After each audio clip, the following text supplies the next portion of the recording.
cet atelier sur le sujet de la gestion de stock en pharmacie. Nous allons démarrer, on s'excuse pour le retard.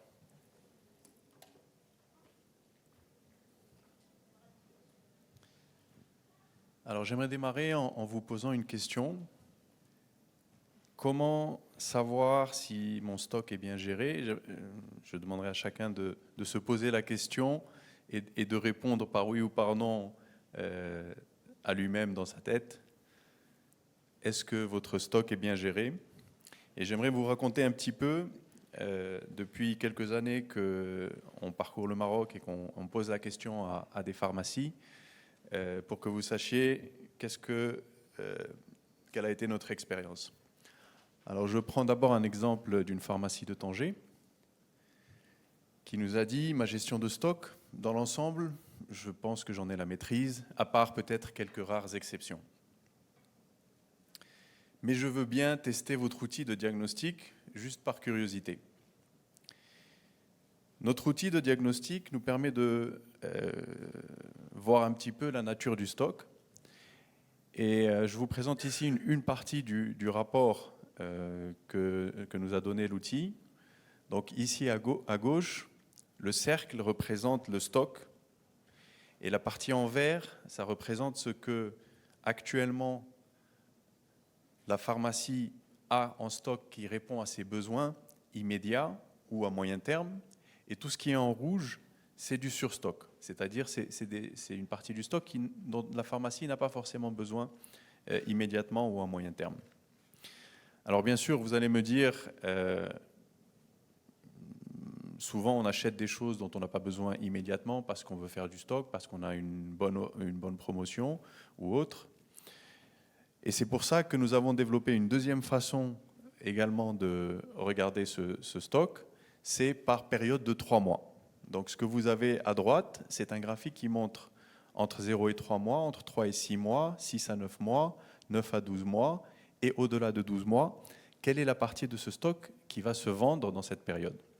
Et là, ce qu'on peut voir, par exemple, dans cette pharmacie, c'est que si on regarde tout ce qui va être vendu après 6 mois, on a 8% et 15%, c'est-à-dire qu'on a quasiment 23% du stock qui sera encore là dans la pharmacie dans 6 mois.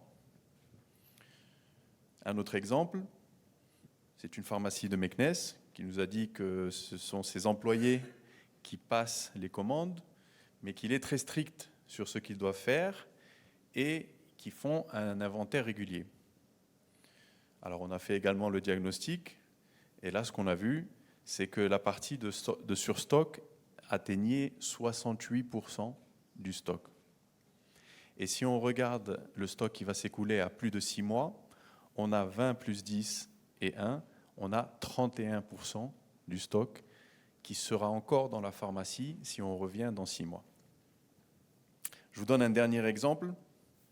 C'est une pharmacie de Casa qui nous a dit « Nous avons une bonne planification des commandes, notre stock est très bien maîtrisé et nous utilisons un système classique de fiches qui est très performant. » Le diagnostic, c'est que cette pharmacie a 79% de son stock qui est du surstock. Et si on fait la somme de tout ce qui va être vendu au-delà de 6 mois, ben c'est 24 plus 12 et 1, ça fait 35%. La conclusion de tout ça et la morale de tout ça, c'est pas moi qui le dis, c'est un fameux historien, géographe, sociologue, économiste, écrivain de l'Académie française qui nous dit « Le talent a besoin de gestion ». Et donc aujourd'hui, nous sommes ici pour parler de gestion. Je me présente, moi je suis fils de pharmacienne. Je suis également ingénieur et j'ai passé une partie de ma vie dans le conseil en tant que consultant. Et je suis également fondateur de Distrifa. Distrifa, c'est un assistant pour la gestion des commandes et des stocks sans changer le logiciel actuel. Et depuis plusieurs années, j'accompagne les pharmacies sur la question de la gestion du stock. Alors je reviens à la question initiale, comment savoir si mon stock est bien géré? Moi je vous propose une définition d'un stock qui est bien géré, c'est d'abord un stock où les produits sont disponibles, qu'il y a une bonne disponibilité de produits. Donc, bien évidemment, lorsque le pharmacien gère ses commandes et ses stocks, le premier objectif, c'est que le patient trouve le produit qu'il est venu chercher. La deuxième définition, c'est que dans un stock qui est bien géré, les commandes urgentes sont maîtrisées. Et je dis bien maîtrisées parce que même lorsqu'on a une bonne gestion de stock, il y a toujours des commandes urgentes. On le sait, parce qu'il y a des produits qu'on veut tout simplement pas avoir en stock et qu'on veut proposer simplement sur commande. Ça peut être des produits chers, ça peut être des produits avec une très faible rotation, etc. Un stock est bien géré lorsqu'on n'a pas de date proche, lorsqu'on n'a pas de péremption, lorsqu'on n'a pas de stock dormant et lorsqu'on n'a pas de stock mort. Ça, tout le monde peut le saisir. Un stock qui est bien géré, il a une rotation suffisante pour ne pas qu'il y ait la situation, qu'on n'arrive même pas à la situation de périmer. Et le dernier point, qui n'est pas le moins important, même s'il arrive en dernier, c'est la rentabilité, bien entendu. Donc, une bonne gestion de stock, ça vous assure que vous ne perdez pas de la rentabilité dans votre stock. Et au contraire, le stock devient un outil d'amélioration de la rentabilité. Alors, avant de parler de la manière de gérer le stock, moi je vous propose déjà de parler des indicateurs, c'est-à-dire comment on peut mesurer est-ce que le stock est correctement géré ou pas. Et je vais vous proposer 3 indicateurs. Le premier, la plupart d'entre vous le connaissent déjà, c'est le ratio entre le stock et le chiffre d'affaires de la pharmacie. Lorsqu'on a un ratio qui est maîtrisé, d'accord, ça veut dire qu'on a un stock qui correspond à une certaine rotation ou un certain chiffre d'affaires. Donc pour vous donner un exemple, avoir 1 mois de stock, ça correspond à un ratio de 8%. Notre expérience avec les pharmacies qu'on a accompagnées jusqu'à présent nous a montré que le ratio dans lequel la pharmacie a une meilleure rentabilité et une meilleure performance, c'est un ratio qui est situé entre 10 et 12%. Donc 12%, c'est à peu près 1 mois et demi de stock.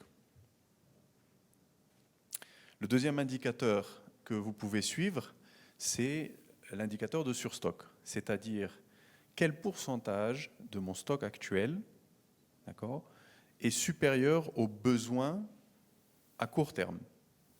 Donc, ce surstock, je l'ai dit tout à l'heure, ce n'est pas forcément quelque chose de mauvais, parce qu'on peut avoir du surstock parce qu'on a fait une opération, parce qu'on a fait un marché, parce qu'on a un produit pour lequel on sait qu'il y a un risque de rupture et on veut toujours en avoir une quantité suffisante.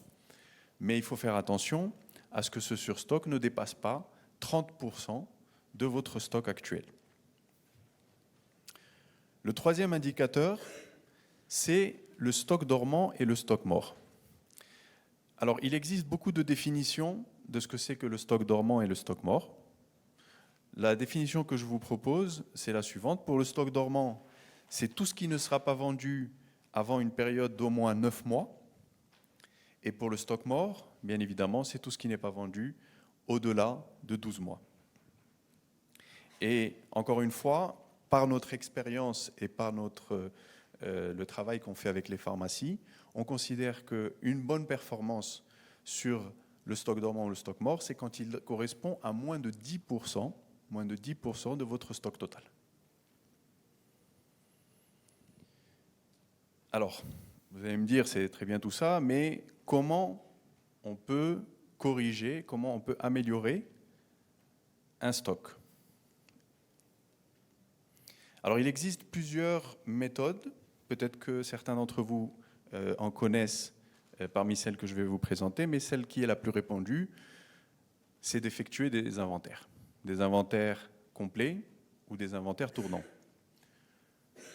Le problème de cette méthode, c'est que ça demande beaucoup de temps, ça demande beaucoup de ressources, ça immobilise la pharmacie, et on peut faire un inventaire, corriger tous les problèmes, mais au bout d'un certain temps, les problèmes ils vont revenir. La deuxième méthode, pour ceux qui se sont un peu plus intéressés à la question et qui peut-être ont fait des formations et des choses comme ça, c'est les méthodes de gestion de stock ou logistique, comme la méthode ABC, la méthode Lean. Peut-être que ça résonne pour certains d'entre vous. Le problème de ces méthodes, c'est qu'elles sont assez complexes à mettre en œuvre. Et elles nécessitent de faire des calculs. Et ces calculs, ils se périment, comme certains produits. Au bout de quelques semaines ou là, quelques mois, en fait, il faut tout refaire parce qu'on a changé de saison, parce qu'on a changé de situation. Alors, la troisième méthode que je vais vous exposer et qui est celle qu'on propose et qu'on va développer aujourd'hui, c'est de piloter son stock à travers les commandes d'achat. Qu'est-ce que ça veut dire? Ça veut dire considérer que je vais améliorer mon stock en améliorant mes achats. Et l'avantage de cette méthode, c'est qu'on évite les problèmes avant qu'ils ne se posent, au moment de l'achat. Et on a également un autre avantage qui est que c'est une solution qui ne va pas simplement résoudre le problème à un moment donné, mais qui va le résoudre définitivement. Parce que si vous achetez de manière beaucoup plus optimale, les problèmes ne reviennent plus, le surstock ne revient plus, le stock dormant et le stock mort ne reviennent plus. Alors, permettez-moi de développer un petit peu cette méthode. Tout d'abord, piloter les stocks à travers les achats, ça nécessite de commander la bonne quantité. Commander la bonne quantité, ça nécessite d'abord de sortir l'historique des ventes et de l'analyser sur un certain nombre de critères. Le premier critère, c'est la couverture cible. Qu'est-ce que ça veut dire? Ça veut dire, lorsque on discute avec les pharmacies, souvent ils nous disent « moi j'ai un stock de 1 mois, moi j'ai un stock de 45 jours, moi j'ai un stock de 35 jours ».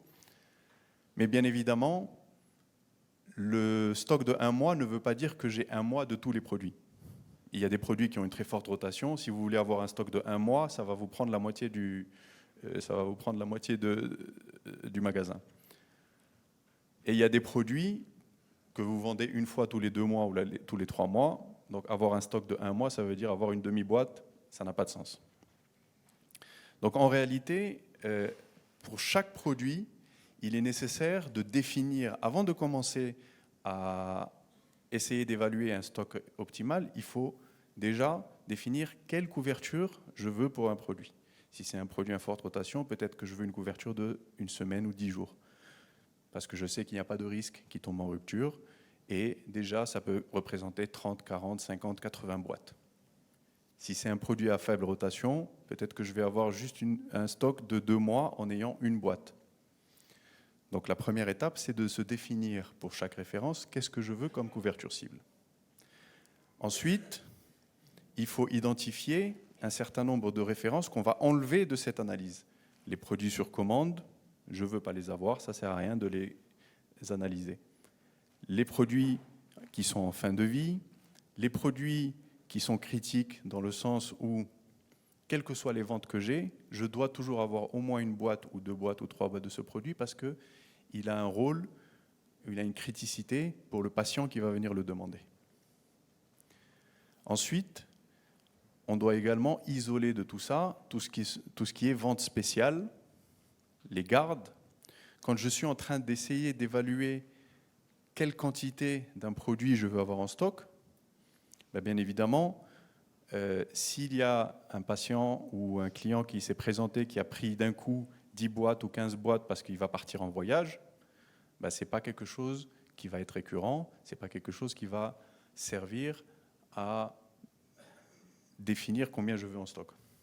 Si j'ai fait une garde la semaine dernière et que j'ai vendu beaucoup de produits, peut-être de référence que je n'ai pas l'habitude de vendre, ça ne sert à rien de les remplacer et de les racheter parce que je ne vais pas en avoir besoin jusqu'à la prochaine garde, etc. Bien sûr, il faut prendre en compte la saisonnalité. et le profil de consommation. Donc la saisonnalité, comme son nom l'indique, c'est que dans certaines périodes, on va avoir une augmentation ou un pic de vente qui va après redescendre. Donc bien évidemment, on ne va pas commander la même chose toute l'année. Et le profil de consommation, c'est parce que certaines références ou certains produits, eh bien, un traitement, ce sont 2 boîtes ou 3 boîtes. Donc si j'ai 2 boîtes pour un traitement qui se fait de 3 en 3, bien évidemment, je vais être obligé de faire une commande urgente quand le patient se présente et ce n'est pas efficace. Et lorsqu'on a fait tout ça, on peut calculer la quantité optimale pour une période. Et là, je voudrais vous donner une bonne pratique, parce que souvent, lorsqu'on parle de calculer les quantités, lorsqu'on parle d'évaluer la meilleure quantité à avoir en stock, souvent les pharmaciens nous disent, bon, moi, en moyenne, par mois, je consomme tant, et donc je fais le calcul à partir de ça. Alors, prenons un exemple concret d'un produit où, en moyenne, on va vendre entre 40 pour le mois 7 et le mois de janvier, jusqu'à 80 pour le mois de décembre ou le mois 3.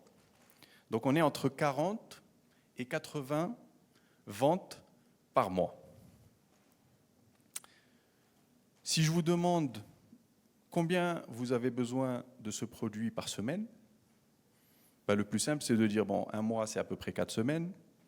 Donc 40 divisé par 4, ça fait 10. Et 80 divisé par 4, ça fait 20. Donc j'ai besoin entre 10 et 20 boîtes chaque semaine pour couvrir mon besoin. Très bien.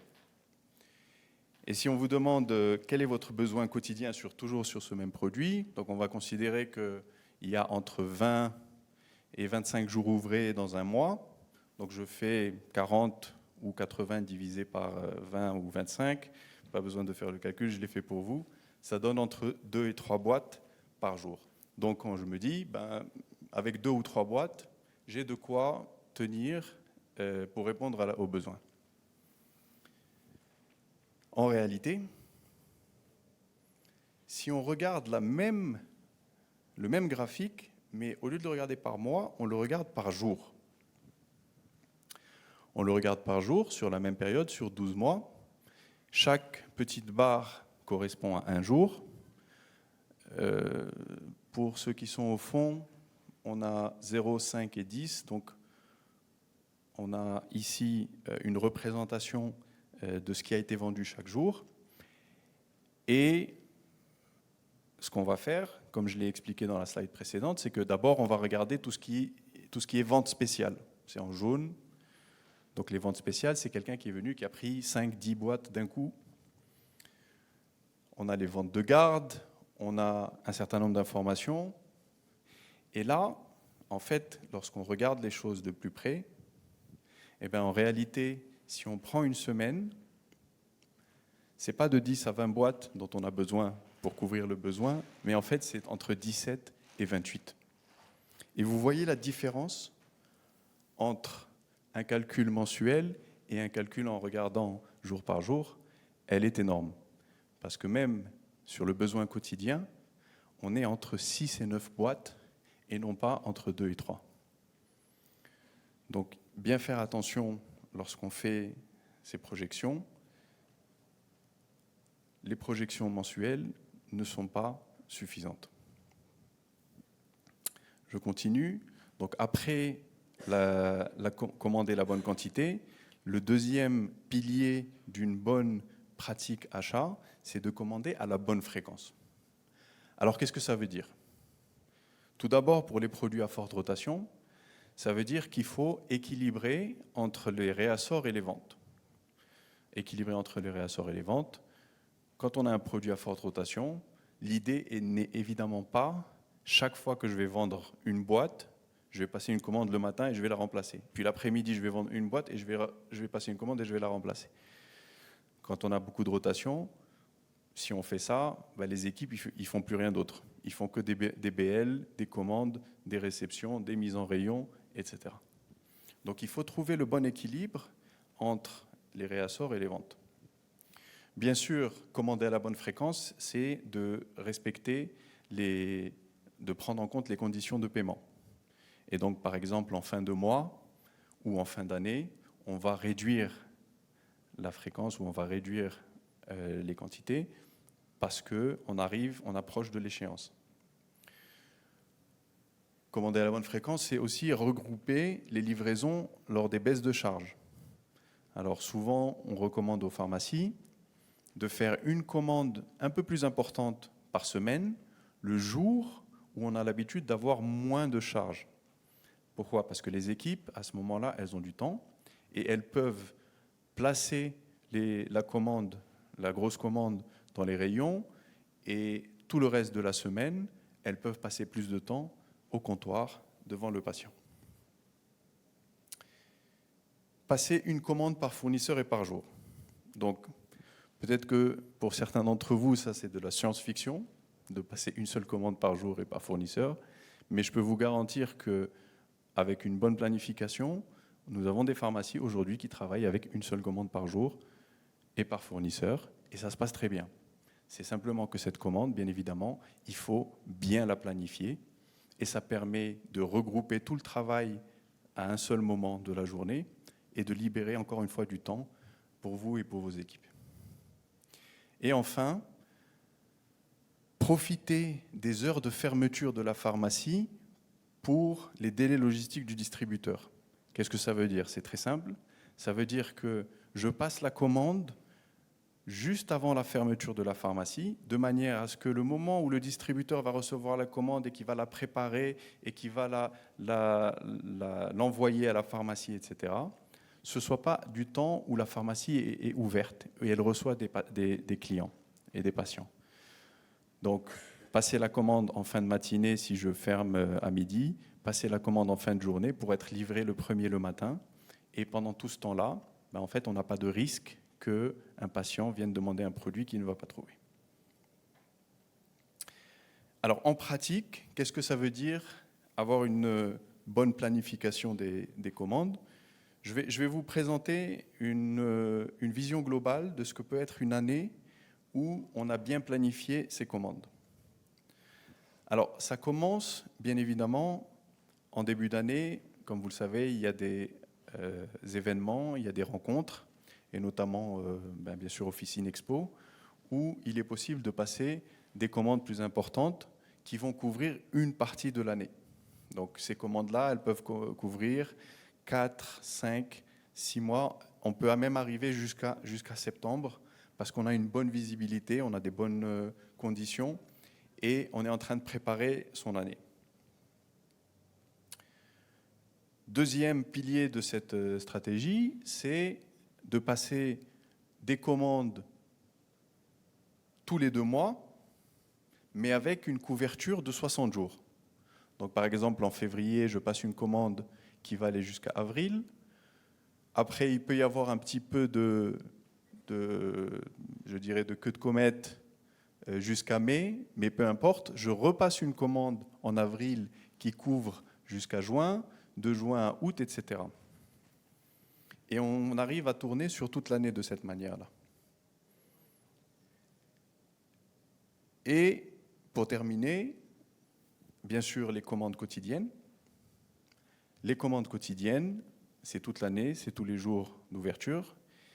Et j'attire simplement votre attention sur le fait qu'en faisant ça, comme vous pouvez le voir, toute l'année est couverte et nous avons un stock optimal vraiment pendant toute l'année.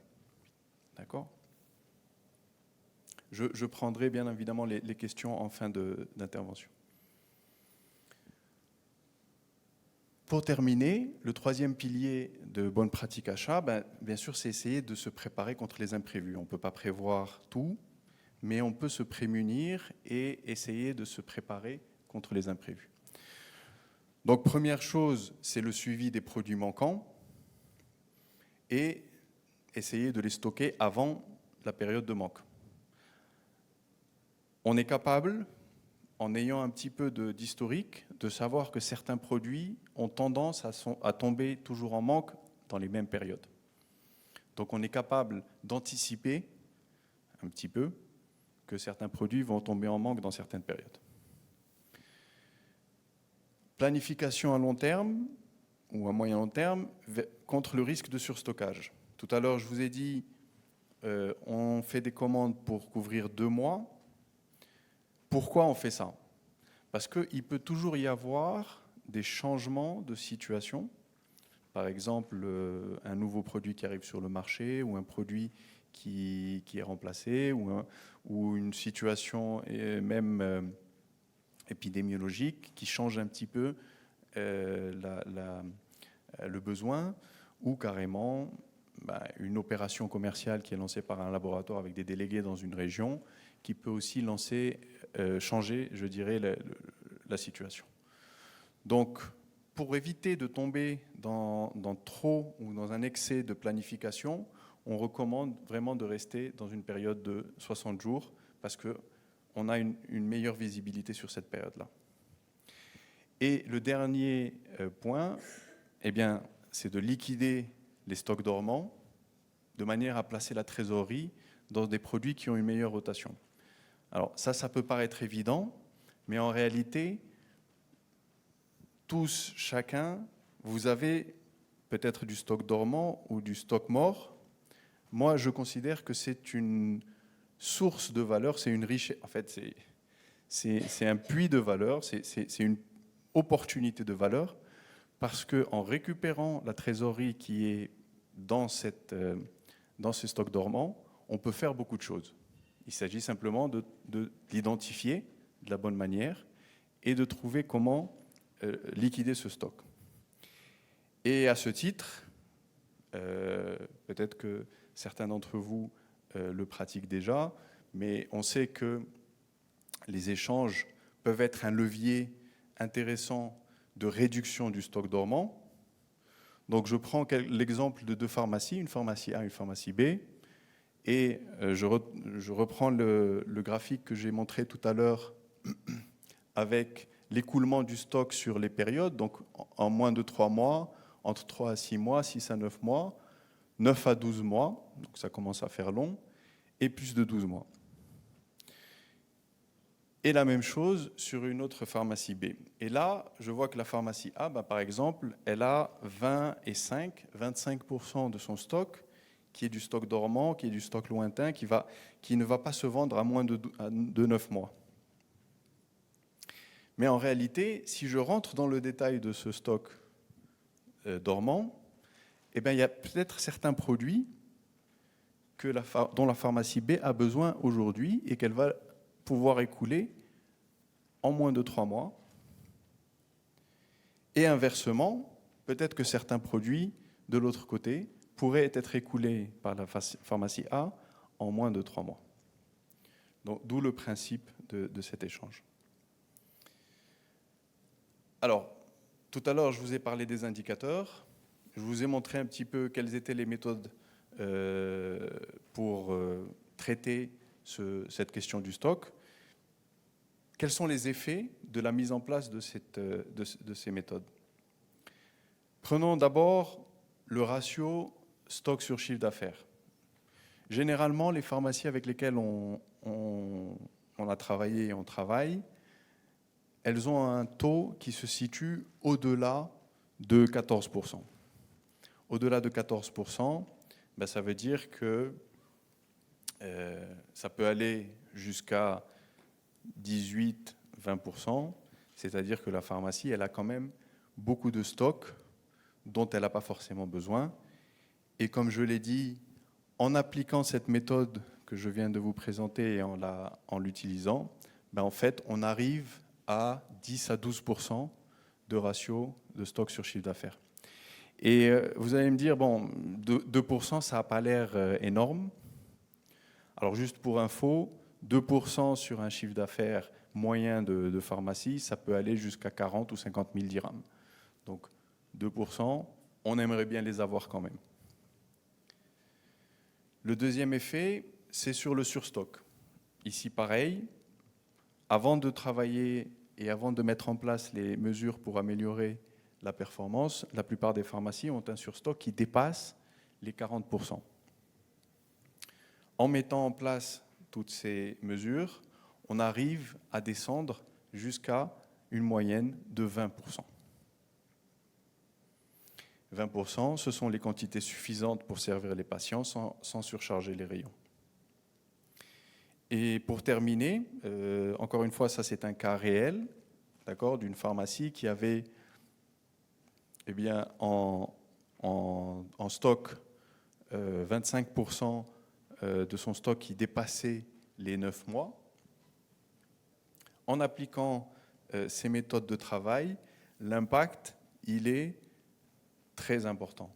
On passe de 40% ou 43% qui tournent à moins de 3 mois jusqu'à un taux de 81% qui tourne à moins de 3 mois, plus 9% qui va tourner entre 3 et 6 mois. Au total, 90% du stock de cette pharmacie, il va tourner avec une rotation qui est beaucoup plus importante. Et je rejoins un petit peu ce que j'avais dit au début, c'est-à-dire plus j'arrive à dégager de la trésorerie de mon stock mort et de mon stock dormant, plus je peux rentabiliser cette trésorerie en la faisant tourner plus rapidement. Le deuxième chapitre de cette intervention concerne l'annulation de la TVA et comment gérer cette transition. Alors, je vais vous donner quelques bonnes pratiques, parce que bien évidemment, il n'y a pas une seule façon de gérer cette transition, mais je vais vous donner quelques exemples. Alors, je pense que le premier élément à savoir pour gérer cette phase de transition, c'est que la gestion de la baisse de TVA doit se faire dès la commande, dès la proposition de commande. C'est pourquoi il est très important, quand on est en train de passer nos commandes, y compris les commandes quotidiennes, d'identifier les produits qui sont concernés par un tag de TVA pour attirer l'attention et pour se dire est-ce que je vais avoir un traitement particulier pour ce produit ou pas. Certains d'entre vous peut-être connaissent ça. Donc ça, c'est un exemple de produit avec le tag TVA. Nous avons été les premiers à faire ça. Depuis, pas mal d'autres nous ont copié ça. Parce que, évidemment, c'est quelque chose qui fonctionne. Et je tenais à le dire. Donc, première chose, une fois qu'on a identifié les produits, pour les produits à forte rotation, il s'agit bien évidemment de passer la commande minimale. Donc, pour ceux qui travaillent avec un minimum et un maximum, on doit toujours rester sur le minimum. Pour les autres produits, on ajuste la quantité à commander par rapport au délai du 31 mars, de manière à ne pas créer du surstock. Et, bien évidemment, ce qui est intéressant également dans cette phase, c'est, avant de réapprovisionner, de commencer par écouler les équivalents. Les équivalents, ça veut dire chaque fois que je vais passer une commande ou chaque fois que je vais avoir un patient, pour les produits pour lesquels j'ai la possibilité de proposer, donc les produits conseils essentiellement, on va essayer d'écouler les équivalents avant de faire du rapprovisionnement. On va également revenir à un objectif normal pour les nouveaux prix. Il y a certaines références pour lesquelles la commande chez le grossiste, elle nous apporte déjà le nouveau prix. On n'est plus sur une problématique de TVA. Et à ce moment-là, on peut revenir à un fonctionnement normal. La deuxième fiche pratique pour la gestion de l'annulation de TVA, c'est d'avoir une projection claire du stock TVA. Le stock TVA, c'est le stock des produits qui sont concernés par la baisse de TVA ou l'annulation de la TVA. Donc, nous, ce stock, on le divise en 3 catégories. Tout ce qui va se vendre à moins de 15 jours, pour lequel aujourd'hui on est le 1er ou le 2 mars, donc à moins de 15 jours, ça ne pose pas de problème. Une deuxième catégorie de ce qui va se vendre avant le 31 mars. Et là, bien sûr, vu que ce sont des projections et que ce sont des estimations, on n'est pas sûr que ça, à 100% que ça va se vendre avant le 31 mars. C'est juste basé sur de l'historique et sur du calcul. Donc on considère qu'ici, il y a un risque, mais que le risque est modéré. Et bien sûr, tout ce qui va être en rouge, qui va être vendu après le 31 mars, où là, il est urgent de prendre des mesures pour soit les vendre plus rapidement ou les rapprocher du comptoir, soit trouver une autre façon. Troisième fiche pratique, c'est la passation des marchés ou des commandes. Ici, c'est un peu la même chose. Si on est capable de passer des marchés ou des commandes pour une période qui va être, par exemple, de 14 ou bien 18 jours, le risque est faible. On a un feu vert.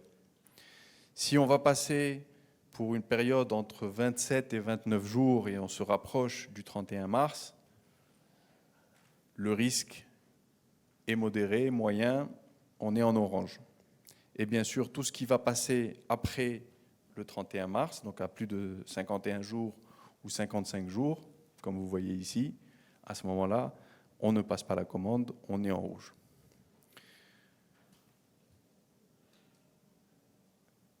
Quatrième et dernière fiche pratique pour tout ça, j'en ai parlé tout à l'heure, pour le stock dormant, mais c'est aussi valable pour le stock TVA.